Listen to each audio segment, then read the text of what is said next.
चुनावी राजनीति।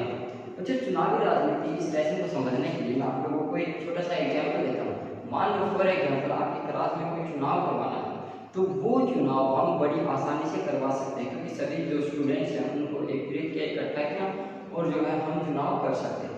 समझ पा रहे? पर ये प्रक्रिया किसी भी राष्ट्र के लिए जो एक बहुत बड़ा क्षेत्र होता है, उसकी जनसंख्या बहुत अधिक होती है, तो उसके लिए ये प्रक्रिया जो है वो कारगर सिद्ध नहीं होती। उसके लिए हम क्या करते हैं,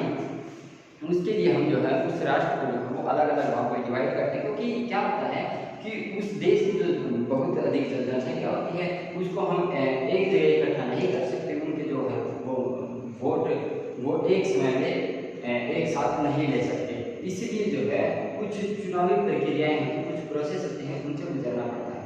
समझ पा रहे हैं? तो उसमें क्या होता है, उसमें तीन चीजें जो है वो मेन होती हैं। क्या होता है कि चुनाव जो है वो डेमोक्रेटिक होते हैं,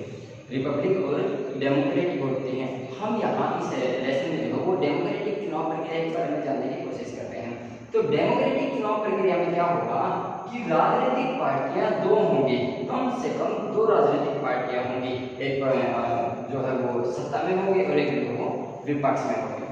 रूलिंग और अपोजिशन पार्टी। समझ पा रहे हैं? तो वहां पर जो है वो चुनाव करवाने के लिए एक संस्था होती है जिसको हम इलेक्शन कमीशन कहते हैं। समझ पा रहे हैं? और वो इलेक्शन कमीशन जो है वो पूरी जो चुनाव प्रक्रिया होती है उसको पूरा करवाने का काम करता है। क्या होता है कि यहाँ पर हम देखते हैं कि चुनाव जो है वो तीन तरीके के होते हैं। चुनाव जो है वो दो तरीके के होंगे, आम चुनाव और उपचुनाव। आम चुनाव जो होते हैं वो पूरे देश में एक साथ होते हैं, या फिर एक राज्य में पूरे राज्य में वो एक साथ होंगे। और जो उपचुनाव है वो जो है किसी भी सीट पर, किसी भी क्षेत्र का जो नेतृत्व होता है, चाहे वो MP हो चाहे वो विधायक हो, उसकी मृत्यु हो जाती है या फिर वो अपने पद से इस्तीफा दे देता है, तो इस स्थिति में जो है वो वहां पर उपचुनाव करवाए जाते हैं। समझ पा रहे हैं? तो हम चुनावी प्रक्रिया को समझने की कोशिश करते हैं। क्या होता है कि जो इलेक्शन कमीशन होता है वो सबसे पहले क्या करता है कि एक मान लो जैसे ये राज्य है, ये राज्य है, इस राज्य में क्या होगा दोस्तों, इस राज्य की जो सीमाएं हैं, इस राज्य के अंदर की जो सीमाएं हैं वो पॉलिटिकल सीमाएं अलग होगी, और ये जो निर्वाचन क्षेत्र की जो सीमाएं होती हैं वो अलग होगी। मान लो जैसे इस राज्य को जो है वो इस प्रकार से अलग अलग क्षेत्रों में डिवाइड किया जाता है। समझ पाए? इस प्रकार से जो है अलग अलग क्षेत्रों में डिवाइड किया जाता है। पर ये सारे क्षेत्र जो है,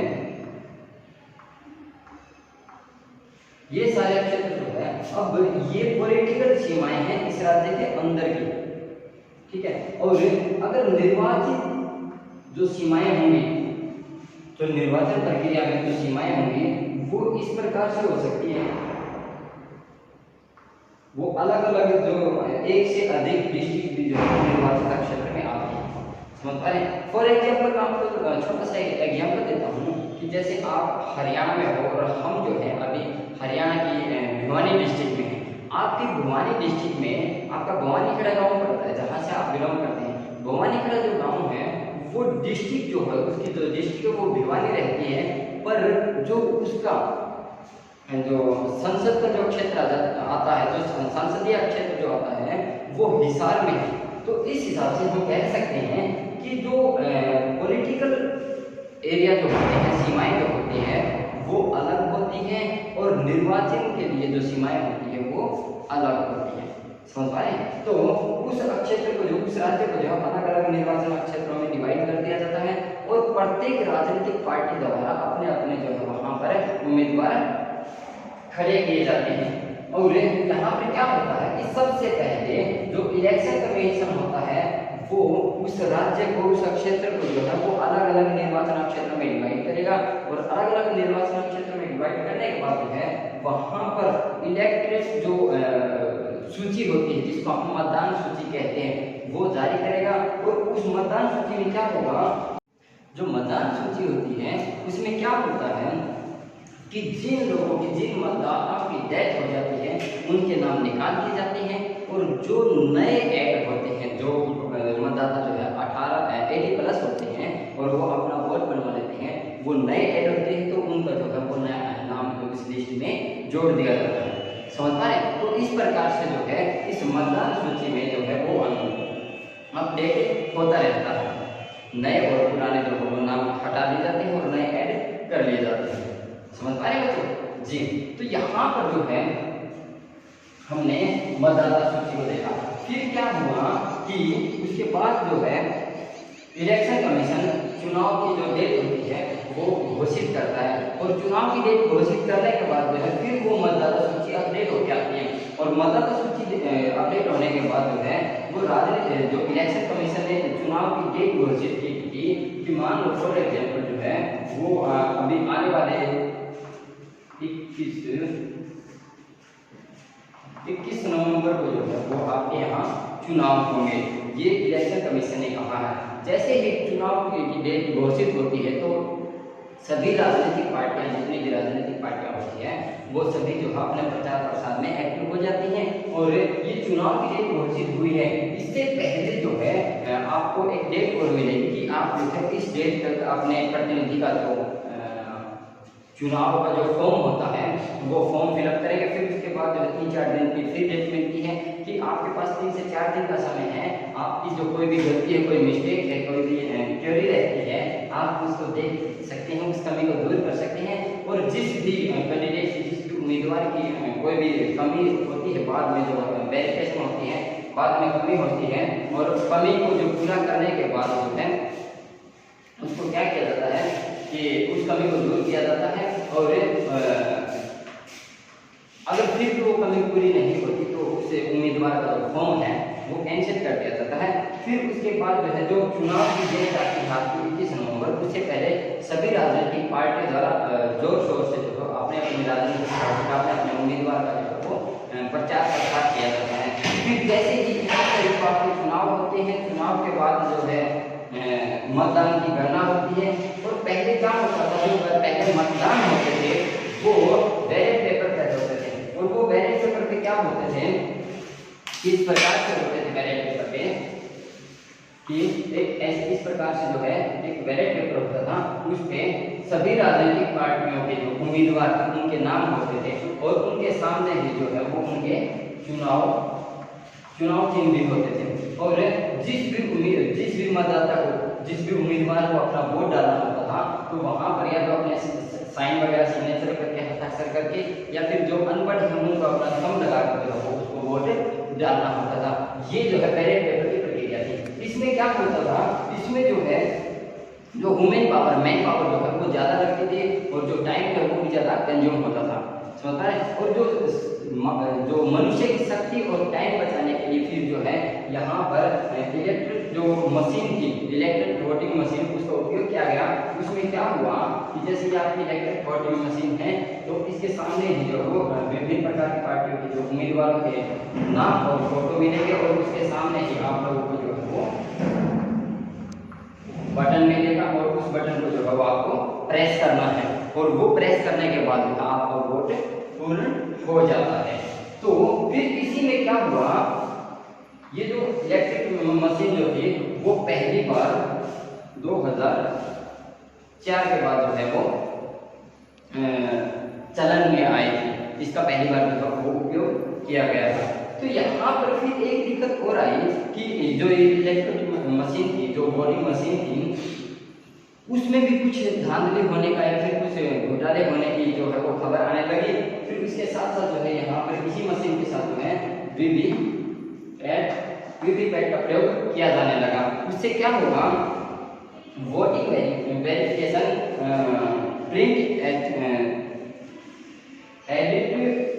थ्योरी मतलब क्या होता है कि जो हम वोट डालते हैं ना उस मशीन में, उसके साथ ये मशीन लगी होती है। जैसे हमने ये वोट डाला है और वोट डालते ही जिस निशान पर आपने वोट डाला है तो ये एक प्रिंटिंग मशीन होती है, और उस प्रिंटिंग मशीन में ही आपकी एक स्लिप निकल जाएगी कि आपने जिस भी पार्टी का बटन दबाया है उसी पार्टी की आपकी यहाँ पे स्लिप निकल के आ जाएगी, और उससे पता चलेगा कि आपका वोट सही डला है। समझ पा रहे? तो वो उस मशीन को जो है हम वीवीपैट कहते हैं। तो इस प्रकार से जो है वो काफी सुधार किए गए थे। उससे क्या होगा कि आपका जो वोट गिनने का जो हम वोट गिनते थे पहले, जो विभिन्न उस पे जो कागज पे वोट डाले जाते थे वो वोट गिने जाते थे और उसमें जो काउंटिंग में भी ज़्यादा समय लगता था और मैन पावर जो है वो भी अधिक खर्च होती थी। अब यहाँ पर जो है हम बड़ी जल्दी से और आसानी से जो है वोट काउंटिंग कर सकते हैं। फिर इसके बाद क्या होता है,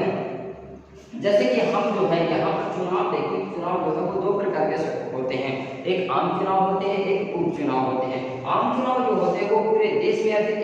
एक राज्य में जो है पूरे राज्य में एक ही समय पर करवाए जाते हैं। जैसे कि हमारे यहाँ अभी आम चुनाव हुए थे, सेंट्रल गवर्नमेंट की बात करते थे 2019 में जो है वो आम चुनाव हुए थे, समझ पा रहे हैं। और इसी प्रकार से अगर उपचुनाव की बात करते हैं, उपचुनाव में अभी पीछे जो है आपके हरियाणा में जींद के ही उपचुनाव हुए थे और अभी बड़ौदा में जो है वो उपचुनाव हुए, समझ रहे हैं। तो उपचुनाव क्या होते हैं कि किसी भी राजनीतिक किसी भी जो कोई भी निर्वाचन क्षेत्र होता है, उस निर्वाचन क्षेत्र का जो उम्मीदवार है, जो एमएलए या फिर एमपी है, या तो उसकी डेथ हो जाती है या फिर वो जो है अपने पद से इस्तीफा दे देता है, तो या किसी भी कारण से जो है वो निर्वाचन क्षेत्र खाली हो जाता है, तो उस निर्वाचन क्षेत्र पर जो है जो चुनाव करवाए जाते हैं उन चुनाव को हम उपचुनाव कहते हैं। फिर यहाँ पर चुनाव प्रक्रिया में हम देखते हैं कि कुछ क्षेत्र जो होते हैं वो आरक्षित क्षेत्र होते हैं। वो आरक्षित क्षेत्र कैसे होते हैं कि निर्वाचन जो इलेक्शन कमीशन होता है, इलेक्शन कमीशन द्वारा ये रहता है कि चुनाव में जो है, जैसे आपने पिछले अध्याय में भी देखा था कि चुनाव में जो है सभी दल के या सभी समुदाय के, चाहे वो एसटी हो, एससी हो, ओबीसी हो या फिर अल्पसंख्यक हो या फिर महिलाएं हो, सभी के लिए, सभी को जो है राजनीति में भागीदारी करने की जो है अधिकार प्राप्त होता है, तो उनके लिए ही जो है वो आरक्षित सीटें रखी जाती हैं। अगर हम हरियाणा की बात करते हैं तो हरियाणा में जो है वो एससी समाज के लिए, शेड्यूल कास्ट के लिए जो है विधानसभा में 17 सीटें आरक्षित की गई है और मेंबर ऑफ पार्लियामेंट लोकसभा में जो है वो 2 सीटें आरक्षित की गई है, जो कि सिरसा और अंबाला की आपकी 2 आरक्षित सीटें हैं,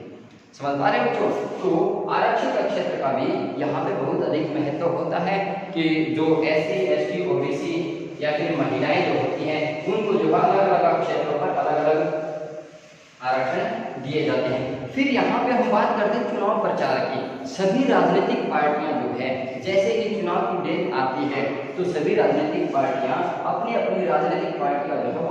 प्रचार प्रसार करने में लग जाती है, अपने अपने पार्टी के जो भी उम्मीदवार होते हैं उनका प्रचार प्रसार करने लगते हैं। फिर यहाँ पे चुनाव प्रचार के साथ हम एक चीज और देखते हैं जो कि आज बहुत ज्यादा चलन में रहती है। क्या होता है कि हम जो है अपनी राजनीतिक पार्टी का प्रचार प्रसार करने के साथ साथ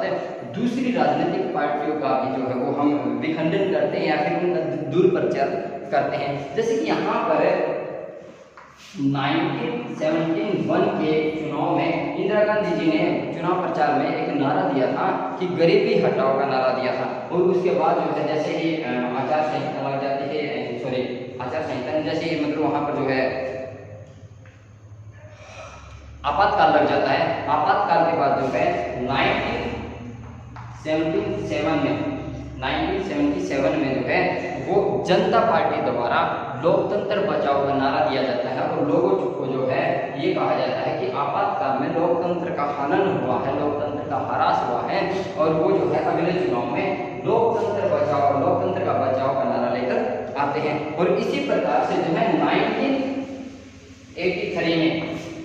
1983 में जो है वो आंध्र प्रदेश में तेलुगु जो लोग थे वहाँ के, उनमें जो है वो आत्मसम्मान की भावना को सुरक्षित रखने, उनकी जो आत्मसम्मान जो था उनको सुरक्षित रखने के लिए जो है वहाँ पर आवाज़ उठाई गई थी, जो कि एनटी पार्टी नेशनल पार्टी थी, उसके जो है रामराव द्वारा जो है वो आवाज़ उठाई गई थी, समझ पा रहे हैं। तो इस प्रकार से जो है विभिन्न भारतीय पार्टियों द्वारा समय समय पर अलग अलग चुनावों में जो है वो इस तरीके के मुद्दे उठाए गए हैं। जैसे कि अभी अगर हम बात करते हैं 2014 के चुनाव की बात करते हैं 2014 और 2019 की बात करते हैं तो 2014 में ये कहा गया था एनडीए द्वारा कि सबका साथ सबका विकास, और उसी नारे को जो है 2019 में जो है वो सबका साथ सबका विकास सबका विश्वास का नारा दिया गया था। इस प्रकार से जो है वो अलग अलग राजनीतिक पार्टी द्वारा अलग अलग जो नारे हैं वो दिए जाते हैं, और उन्हीं नारों को जो है अपने चुनाव प्रचार का बहुत ही बड़ा हिस्सा माना जाता है। समझ पाए? तो इस प्रकार से हम देखते हैं कि विभिन्न राजनीतिक पार्टियों द्वारा प्रत्येक चुनाव में जो है वो कुछ नेगेटिव कार्य भी होते हैं। फॉर एग्जांपल जो है वो जो बूथ कैप्चरिंग जो होते हैं, या फिर जो गरीब तबके के जो लोग होते हैं उनको वोट के लिए जो है वो प्रभावित करना, या फिर अपने पावर का इस्तेमाल करके जो है या फिर अपने पैसे का इस्तेमाल करके जो है वो गरीब तबके के लोगों का वोट खरीदने, या फिर उनको जो है डरा धमकाकर अपने हित में वोट दिलाना डालना, या फिर बूथ कैप्चरिंग करना, इस तरीके के जो है वो कार्य किए जाते हैं। तो वहाँ पर जो है वो आदर्श आचार संहिता का जो है वो उल्लंघन होता है, और आदर्श आचार संहिता ये कहती है कि आपको जो है वो किसी भी व्यक्ति के वोट का जो एक व्यक्ति को वोट का अधिकार मिला है उसको जो है वो वोट स्वतंत्र रूप से डालने देना चाहिए। और यहाँ पर एक सबसे बड़ी बात ये आती है कि राजनीति में जो है आज ज़्यादा से ज़्यादा बहुत ज़्यादा जो है वो खर्च किया जाता है, समझ पा रहे हैं, और उस खर्च की जो है वो लिमिट निर्धारित की गई है कि किसी भी राजनीतिक पार्टी द्वारा, चाहे वो लोकसभा का चुनाव चाहे वो राज्य विधानसभा का चुनाव हो, तो वो जो है लिमिट में ही एक लिमिट में ही खर्च किया जाना चाहिए, ताकि जो है वो बाद में चुनाव के बाद जो है वो देश पर ज़्यादा बोझ न पड़े। तो इस प्रकार से जो है जो आदर्श आचार संहिता होती है वो कुछ नियम निर्धारित करती है, और उन्हीं नियमों के आधार पर जो है हमने चुनाव लड़ने होते हैं, समझ पाए? तो इस प्रकार से जो है हमने इस अध्याय में राजनीतिक जो चुनाव प्रक्रिया होती है उसको समझने की कोशिश की है। उम्मीद है कि आप लोगों को ये वीडियो अच्छे से समझ आए हैं। तो आप इसी प्रकार की और अधिक जानकारियाँ लेने के लिए जो है आप हमारे YouTube चैनल से जुड़े रहें, और इस वीडियो को जो है वो ज़्यादा से ज़्यादा लाइक करें, शेयर करें, और आप लोगों का जो भी डाउट रहता है उसको कमेंट बॉक्स में अवश्य डालें।